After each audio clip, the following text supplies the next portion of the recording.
Mr. Corleone never asks for a second favor when a first is refused.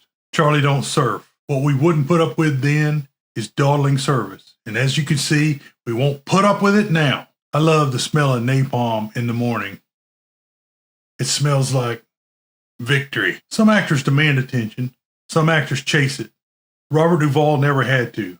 For more than 60 years, he quietly built one of the strongest bodies of work in American film and television history. His performances feel lived in, restrained, and utterly authentic. So let's start at the beginning. Hello to all the classic people who are returning. I'm glad you're back. I want to welcome any new visitors and let you know that there will be spoilers ahead. Today on Classic Movie Review, with the passing of Robert Duvall, January 5th, 1931 to February 15th, 2026, we're counting down the 10 greatest Robert Duvall performances ranked from 10 to 1 with tidbits of information along the way. I'm not using Box Office Take or IMDb.com ratings. This is my list based on my opinion. This is not about the box office. I'll begin with an honorable mention for True Grit 1969. Rooster! Rooster, can you hear me? If I answer, Rooster, I'll kill this girl! You know I'll do it! You want me to kill her? This is a great John Wayne Western that earned Wayne an Oscar for Best Actor. Duvall played outlaw Ned Pepper. What makes this role stand out for Duvall is his control. Even early in his career, Duvall underplayed the villain.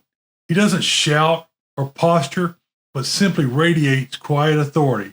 In this first major glimpse of his career, Duvall's incredible discipline is shown. As Ned Pepper, Duvall delivered the instigating line, "I call that bold talk for a one-eyed fat man." You think 1 on 4's a dog fall? I mean to kill you in 1 minute, Ned, or see you hanged in Fort Smith at Judge Parker's convenience. Which'll it be?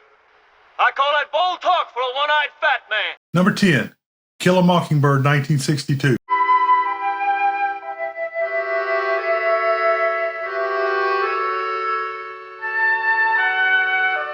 This was Duvall's first film role, and he never spoke a word.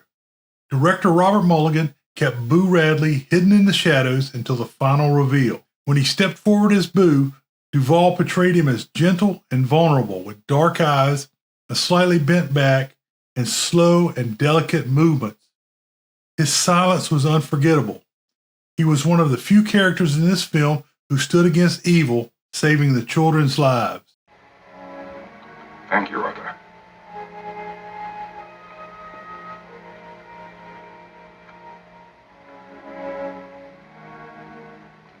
Thank you for my children. Number 9, Falling Down 1993. A white guy in a white shirt and tie be doing in gangland? This movie follows Sergeant Pendergrass, Robert Duvall, on his last day before retirement. He is tracking D. Finn's Michael Douglas, who is on an escalating path eventually leading to murder. Douglas spirals into chaos while Duvall is firm and methodical. The movie slowly brings chaos and calm together for a death match. It has an extremely tense and surprising ending. Duvall shows that he doesn't need to be over the top to control the movie's entire emotional tone. Then the kid went to sleep one night, never woke up. They called it infant death syndrome. Number 8, Open Range 2003. Swore out another one for them that murdered the big fellow you had in your cell. Only ours ain't written by no tin star bought and paid for. This movie is a classic retelling of the open range cattlemen versus homesteaders. However, the script is flipped, as in this case, the homesteaders are the bad guys. Boss Spearman, Robert Duvall, and his partner, Charlie Waite, Kevin Costner, just want to move their cattle, but a violent attack by the locals forced them into a fight. They are supported in their fight by Sue Barlow, Annette Bening. Duvall shows the same cool when he's negotiating as when he's killing. It feels like Augustus McCrae, and I'm okay with that. You want to speak with the man upstairs, go on and do it. I'll stand right here and listen hat in hand. But I ain't talking to that son of a bitch. Number 7, The Apostle, 1997. So where you from? You name it, I've been there. I got a little bit everywhere. I sound like my first 2 wives. This movie was a passion project for Duvall. He wrote the screenplay, directed the film, and starred in the title role. He was nominated for a Best Actor Oscar for the film. Sonny's Wife, Farrah Fawcett has an affair with another pastor, eventually resulting in Sonny losing his church and committing a violent attack. While on the run, he starts a new life as a small church preacher and leads with charisma, even though he is a flawed character. Duvall convincingly shows both sides of Sonny. Everybody say, nobody moves that book. Nobody moves that book. Say it one more time. Nobody moves that book. And a third time. Nobody moves that book. And a fourth time. Number 6, The Great Santini, 1979. Has the great Santini ever let his family down? Yes! I saw this movie on the plane on my way back from my tour of duty in Germany. Army, not Marines. It has stayed with me for years as one of my favorites, and that's all because of Duvall's performance as a self-destructive Marine aviator, Bull Mitchum. Without a war to fight, Bull makes war on the men he leads, on his family, and mostly on his oldest son. Again, Duvall shows both sides of the complex pilot. His final act of grace shows the love he couldn't show in any other manner.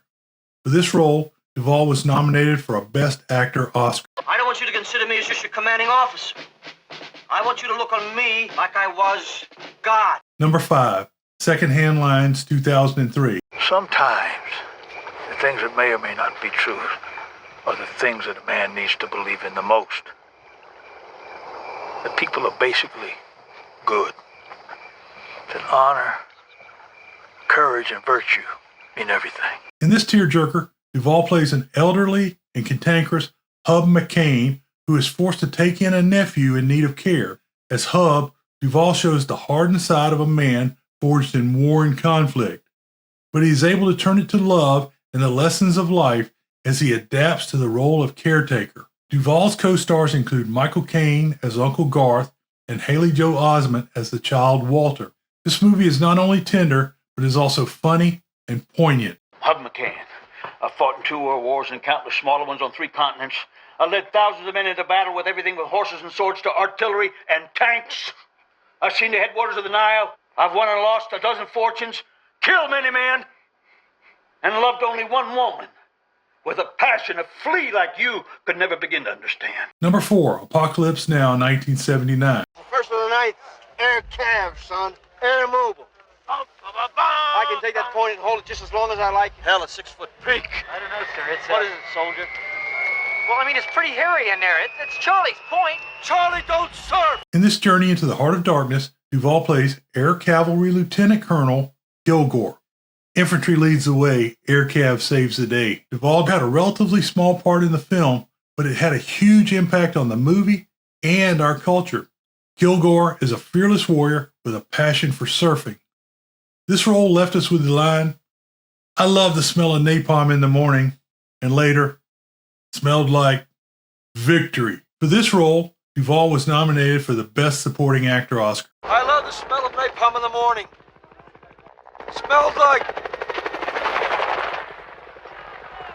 victory. Number 3, The Godfather 1972 and The Godfather Part 2 1974. Just tell him he should ask me anything else. But this is one favor I can't give him. He never asks a second favor when he's been refused the first. Understood? For this one, I will treat the role of consigliere Tom Hagen as one role, although it spanned 2 films. In this movie, Tom Hagen, Robert Duvall, serves as the advisor to his adoptive family. He is the voice of caution and reason in all situations. This plays as the flip side of all the chaos that swirls around the mafia family. In The Godfather 1972, the Don, Marlon Brando, generally listened to Tom and considered his advice. Later, Tom is sidelined by Sonny, James Caan, leading to Sonny's murder. He's also undercut by Michael, Al Pacino, with disastrous consequences for the entire family. Duvall was nominated for the Best Supporting Actor Oscar for his work in The Godfather 1972. He had the sense not to be cast as Tom in The Godfather 3 1990, although upon 36 years of reflection, the movie does explain why Michael was a terrible godfather. They keep pulling me back in. That's all out war. We go to the Some match. of the other families won't sit still. They had Mr. Lasso. Your father would want to hear this. This is business, not personal. They shot my father. Even the shooting of your father was business, not personal, Sonny. Number 2, Tender Mercies 1983. Hey, mister. Were you really Max Sledge? Yes, ma'am. I guess I was. This is another movie that really pulls at the heartstrings. It's a must-watch, but so sad that it's hard to watch a second time. Max Sledge, Robert Duvall, is a former country singer-songwriter who has wrecked his relationship with his ex-wife and daughter because of his alcoholism. He slowly rebuilds his life through a relationship with a young widow, Rosa Lee, Tess Harper, and her young son. His change does not keep heartache from seeping in. For this quiet, understated performance, Duvall won the Best Actor Oscar, and he really deserved it. Would you think about marrying me? Yeah, I will. Number 1, Lonesome Dove, 1989. And we're a shade old to start fighting Indians all over again, don't you think? I have to address the elephant first. Lonesome Dove, 1989 was a television miniseries and not a movie. Now, I don't usually talk about miniseries, but this one is special. It's so good it cannot be denied. Augustus McCrae, Robert Duvall, is an aging cowboy who's lived enough adventure for a couple of lifetimes. With his partner, Captain Woodrow F. Call, Tommy Lee Jones, and a team of drovers, Gus heads to Montana with a herd of cattle. Along the way, Gus teaches about family, love, forgiveness, and duty. It's not preachy nonsense. It's profound and is a model for living with care and gusto. I have long thought that Robert Duvall is the greatest American actor. This miniseries proved that he was, as shown by his evolution throughout. Now, besides the whiskey, I think will require a little respect. Now, the thing we didn't put up with then was dawdling service. And as you can see, we still don't put up with it. Conclusion. Robert Duvall trained in New York alongside Gene Hackman and Dustin Hoffman. He stands as tall as those giants. He apprenticed in television before he built a career on craft rather than flash. And over 6 decades, he proved something simple. The strongest actor in the room is often the quietest. There are dozens more films that could have been included on this list. These include MASH, 1970, The Natural, 1984, Colors, 1988, Days of Thunder, 1990, Geronimo, An American Legend, 1993, A Civil Action, 1998, where he was nominated for a Best Supporting Actor Oscar, the comedy Kicking and Screaming, 2005, miniseries Broken Trail, 2006, Crazy Heart, 2009, and The Judge, 2014, where he was nominated for a Best Supporting Actor Oscar. Thank you for taking the time to listen. Let me know what you would put on the list in the comments. If you want more, be sure to subscribe, like, and ring the bell. World famous short summary. Robert Duvall never chased greatness. He simply showed up and made everything around him better. Beware the Moors.